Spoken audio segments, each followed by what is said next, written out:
வணக்கம், welcome back to my channel. இந்த வீடியோவில் செக் ரிப்பப்ளிக் நாட்டோட கேபிட்டல் சிட்டியான ப்ராக் போயிருந்த எக்ஸ்பீரியன்ஸை நான் ஷேர் பண்ணி போகிறேன். ஏர்போர்ட் விட்டு வெளியே வந்த உடனே பஸ் ஸ்டாப் இருக்குது. ஸோ அங்கேயே நீங்கள் டிக்கெட் வாங்கிக்கலாம் உங்களுக்கு தேவைக்கு ஏற்ற மாதிரி. ஸோ 48 ஹவர்ஸ் டிக்கெட் வேணுமா, 72 ஹவர்ஸ் டிக்கெட் வேணுமான்றது போட்டு வாங்கிக்கலாம். ஒன்ஸ் டிக்கெட் வாங்கினதுக்கப்புறம் இந்த மாதிரி டிக்கெட் வந்து வேலிடேட் பண்ணணும். ஸோ அங்கே மிஷின்ஸ் இருக்கும். அந்த மிஷின்ஸில் நீங்கள் இது பண்ணிட்டீங்கன்னா இது வந்து ஒரு எல்லாத்துக்குமே இந்த ஒரு டிக்கெட்டே போதும். பஸ்ஸு, ட்ரெயின் எல்லாத்துக்குமே இந்த ஒரு டிக்கெட் போதும்.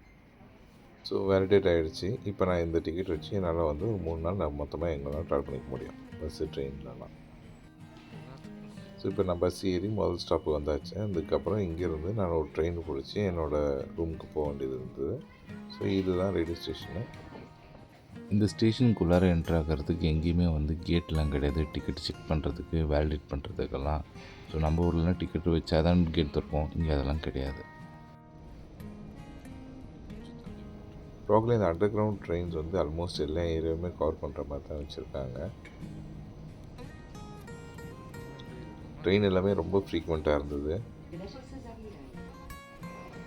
இது வந்து ஒரு சின்ன எக்ஸாம்பிள்.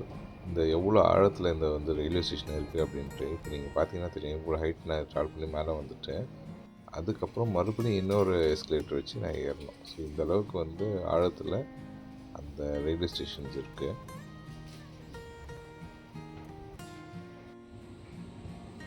ஸோ நான் விசிட் பண்ணும்போது டெம்பரேச்சர்லாம் -2 அந்த ரேஞ்சில் தான் இருந்தது. ரொம்பவே சில் தான். இது வந்து ஃபாகாகவும் இருந்தது. ஸோ இது கொஞ்சம் கஷ்டமாக தான் இருந்தது வெளில ட்ராவல் பண்ணுறதுலாம். பட் அந்த கூலிங் வெதர்லேயுமே வந்து எல்லா மக்களும் வந்து இந்த ஐஸ்கிரீம்லாம் ட்ரை பண்ணாங்க. பட் நல்லா தான் இருந்துச்சு, சாப்பிட்றதுக்கு நல்லா தான் இருந்தது. நானும் சாப்பிட்டேன். அது ஒரு வித்தியாசமான ஃபீல் தான்.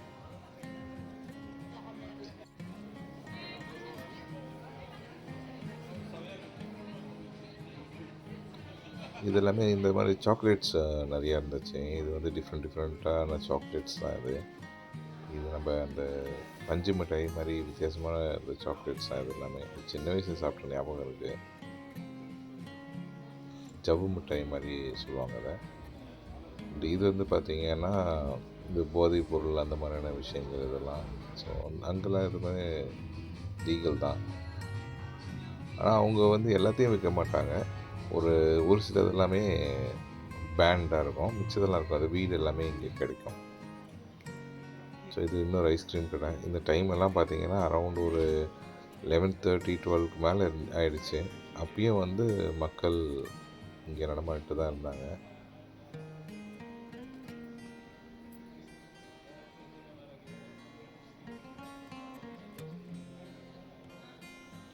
ஸோ இந்த ரோடு ஏன் இவ்வளோ ஹேப்பனிங்காக இருக்குது அப்படின்னா, இது வந்து சார்ல்ஸ் பிரிட்ஜை கனெக்ட் பண்ணுற ரோடு. ஸோ அதனால் இது வந்து ஒரு ஃபேமஸான ஒரு டெஸ்டினேஷனு. அதனால் நைட்டெல்லாம் மக்கள் இங்கே ஷாப்பிங் பண்ணிட்டு தான் இருக்காங்க.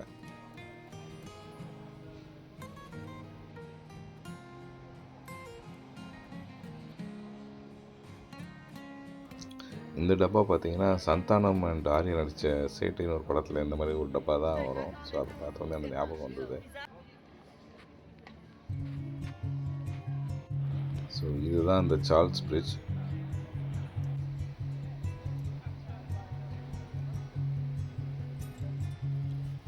இந்த சார்ல்ஸ் பிரிட்ஜ் வந்து 1357 கட்டியிருக்காங்க. இதை கட்டுறதுக்கு 50 வருஷம் இருக்குது. அண்ட் இது வந்து பார்த்திங்கன்னா ஒரு 1/2 கிலோமீட்டர் வந்து லாங். இது அந்த காலத்தில் அவ்வளோ அழகாக கட்டியிருக்காங்க. சின்ன சின்ன மெயின்டெனன்ஸ் வேலை பண்ணி இப்போ வரைக்கும் இது வந்து நல்லா தான் இருக்குது. ஆனால் இதுக்கப்புறமா இருக்கிற வெஹிக்கிள்ஸ் டிராஃபிக்லாம் இது தாங்காதுன்றதுனால இதுக்கு பேரலாக இன்னொரு பிரிட்ஜ் கட்டிட்டாங்க. இந்த பிரிட்ஜ் வந்து நடக்கிறதுக்கு மட்டும்தான் இப்போ. இங்கேருந்து பார்த்தீங்கன்னா உங்களுக்கு வந்து இந்த ப்ராக் சிட்டியோட கம்ப்ளீட் வியூ கிடைக்கும். எத்திரிலாம் ரொம்ப அழகாகவே தெரியும் இங்கேருந்து. ஸோ இப்போ இந்த நைட் டைமில் எனக்கு ஒன்றும் தெரியல. அதனால் நான் ரூமுக்கு கிளம்பிட்டேன். அடுத்த நாள் என்னோடய ஃபஸ்ட் ஆக்டிவிட்டியாக நான் வாக்கிங் டூருக்கு புக் பண்ணியிருந்தேன். ஸோ இப்போ நான் அங்கே போக போகிறேன். நம்ம வாக்கிங் டூர் போனோம்னா அந்த கண்ட்ரியோட கல்ச்சர் நமக்கு தெரியும், ஹிஸ்ட்ரி தெரியும், எந்த மாதிரியான ஃபுட்டெல்லாம் இங்கே நல்லாயிருக்கும் அப்படிலாம் தெரியும். இப்போ நான் அது ட்ராம் ஏறி போகணும். ஸோ இங்கே வந்து பார்த்திங்கன்னா இவங்க பழைய ட்ராமும் வச்சுருக்காங்க, இல்லை புது ட்ராமும் வச்சுருக்காங்க. இது வந்து பழைய ட்ராமு. இது போர்ச்சுகலில் இருந்த ட்ராம் மாதிரியே இருக்குது. இன்னொரு ஆப்ஷன்னா இந்த மாதிரி ஓல்டு கார் டூர்ஸ்ன்னு சொல்லி கூட்டிகிட்டு போவாங்க. அதுவும் எல்லா இடத்துலையுமே இருக்கும். அது வந்து பார்த்திங்கன்னா இந்த மாதிரி பழைய காலத்து காரு, இந்த மாதிரி மாஃபியா கேம்லலாம் இந்த மாதிரியான கார் நான் பார்த்துருக்கேன். மேபி நீங்கள் யாராவது பார்த்துருந்தா கமெண்ட் பண்ணுங்கள். இந்த காரில் கூட்டிகிட்டு போயிட்டு நமக்கு சிட்டி ஃபுல்லாகவே எக்ஸ்ப்ளோர் பண்ணி காமிப்பாங்க. இது கொஞ்சம் காஸ்ட்லியாக இருக்கும். வாக்கிங் டூருன்றது நமக்கு என்ன தோணுதோ அதை கொடுக்கலாம். மினிமம் வந்து ஒரு 10 யூரோஸ் கொடுக்குற மாதிரி இருக்கும். இப்போ நம்ம பார்க்குறது வந்து பவுடர் டவர். இந்த டவர் வந்து ஒரு கேட்வே, ஓல்டு ப்ராக் சிட்டி போகிறதுக்கான கேட்வே இது தான். இது ஏன் பவுடர் டவர்னு பேர் வந்திருக்கு அப்படின்னா, இந்த டவரில் வந்து பார்த்திங்கன்னா இந்த கன் பவுடர்லாம் சேவ் பண்ணி வச்சுருக்காங்க அந்த காலத்தில். ஸோ அதனால் இது வந்து பவுடர் டவர்னே பேர் வச்சுட்டாங்க.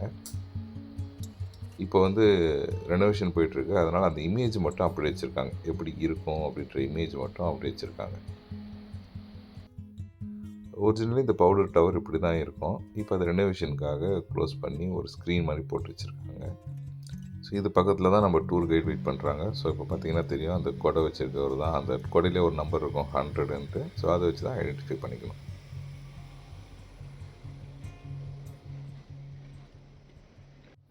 நம்ம ஃபஸ்ட்டாக பார்க்குறது வந்து ஹவுஸ் ஆஃப் பிளாக் மடோனா அப்படின்ட்டு. இது வந்து ஒரு கியூபிக்கல் பில்டிங். இந்த மாதிரி கியூபிக் ஸ்ட்ரக்சரில் வந்து ப்ராகில் கட்டின முதல் பில்டிங் இது தான். ஸோ அங்கேயே வந்து அந்த மடோனாவோட இமேஜ் வச்சுருக்காங்க. ஸோ இந்த பில்டிங் ஃபுல்லாகவே வந்து பார்த்திங்கன்னா எல்லாமே கியூபிக்கில் தான் இருக்கும்.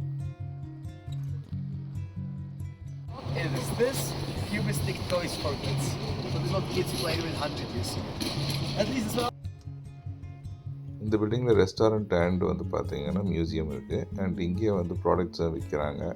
ஆனால் ரொம்பவே காஸ்ட்லியாக இருக்கும்.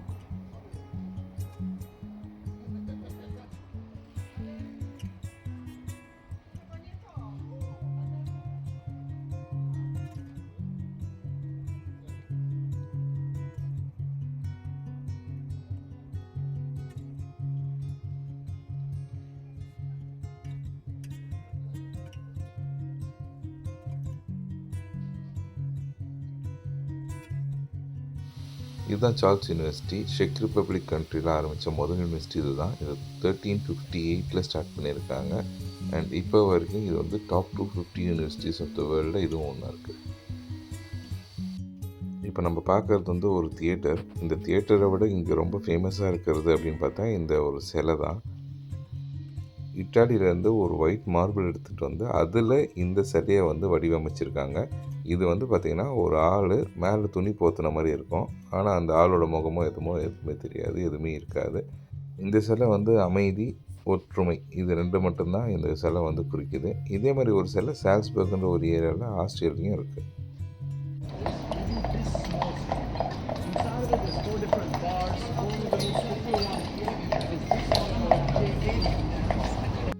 நம்ம கைடு வந்து என்ன ஃபுட்டுலாம் நல்லாயிருக்கும் அப்படின்ற மாதிரி சொல்லும்போது என்ன பியர் இங்கே ட்ரை பண்ணலாம் அப்படின்றத சொல்கிறார்.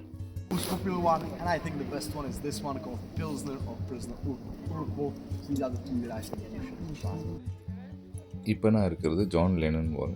ஜான் லெனன் அப்படின்றவர் வந்து பார்த்திங்கன்னா ஒரு அமெரிக்கன் மியூசிஷியன். இவர் 1980s வந்து இவரை கொலை பண்ணிடுறாங்க. அவர் கொலை பண்ணதுக்கப்புறம் அவரோட உருவத்தை இதில் வரைஞ்சி அவரோட நினைவுகளை வந்து ஷேர் பண்ணிக்கிட்டாங்க. ஸோ அப்படி தான் வந்து இந்த செவருக்கு வந்து ஜான் லெனன் வால் அப்படின்ற ஒரு நேம் வந்தது. இந்த ஃப்ரீடம் ஆஃப் ஸ்பீச் இன்னும் இருக்குது. இப்போ கூட யார் வேணாலும் என்ன வேணாலும் எழுத முடியும். ஆனால் பெனில் தான் எழுத முடியும். ஸ்ப்ரே பெயிண்டிங்கெல்லாம் பேன் பண்ணிட்டாங்க.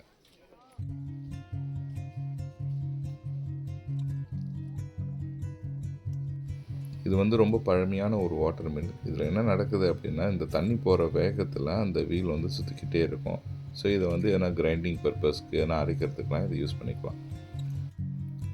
இதுதான் வால் பப். இங்கே வந்து பார்த்திங்கன்னா எந்தெந்த இயரில் எவ்வளோ ஃப்ளட் வந்திருக்குன்றதை வந்து மென்ஷன் பண்ணியிருக்காங்க அந்த செவத்துலேயே. ஒரு தடவை இது கம்ப்ளீட்டாக ஃபுல்லாகவே மூழ்கிருக்கு. ஸோ அதையும் மென்ஷன் பண்ணியிருக்காங்க. நான் ரோட்டில் போகும்போது சிக்னல்ஸ் பார்த்துருக்கேன். அண்டு ட்ரெயினில் போகும்போது, ட்ராமில் போகும்போது அந்த மாதிரி இடத்துலலாம் சிக்னல்ஸ் பார்த்துருக்கேன். ஆனால் முதல் முறையாக நடக்கிறதுக்கு சிக்னல் இருக்கிற ஒரு இடம் இதுவாக தான் இருக்கும். இது ரொம்ப ஷார்ட் பேசேஜ் 2 பில்டிங்க்கு நடுவில். அங்கே மேலே சிக்னலும் இருக்குது. ஸோ அந்த சிக்னல் எப்போ போட்டாங்களோ அப்போ மக்கள் வந்து இந்த எண்டுலேருந்து அந்த எண்டு வரைக்கும் நடப்பாங்க. இது ஒன்றுமே கிடையாது. ஒரு 2 பில்டிங்கு நடுவில் இருக்கிற ஒரு சின்ன சந்து. ஒருத்தர் மட்டும் தான் அதில் போக முடியும். கொஞ்சம் ஃபேட்டாக இருந்தால் கூட கொஞ்சம் கஷ்டப்பட்டு தான் போகணும். நம்ம இந்த இடத்துல இருந்து அங்கே போனதுக்கப்புறம் அங்கே இருக்கிறவங்க அவங்களுக்கு சிக்னல் விடும். ஆப்போசிட்டில் இருக்கிறவங்க இவங்கெல்லாம் வெயிட் பண்ணிகிட்டு இருக்கிறாங்க சிக்னலுக்காக. ஒன்ஸ் சிக்னல் விழுந்தவுடனே இவங்க திருப்பி இந்த பக்கம் வருவாங்க. ஸோ இப்போ சிக்னல் விழுந்துருச்சு, நான் திருப்பி மறுபடியும் இந்த சைட்லேருந்து அந்த சைடு போகிறேன். ஸோ அந்த சிக்னலில் பார்த்தீங்கன்னா தெரியும், நடக்கிற ஆள் மாதிரி இருக்கும் பாருங்கள் சிக்னல்.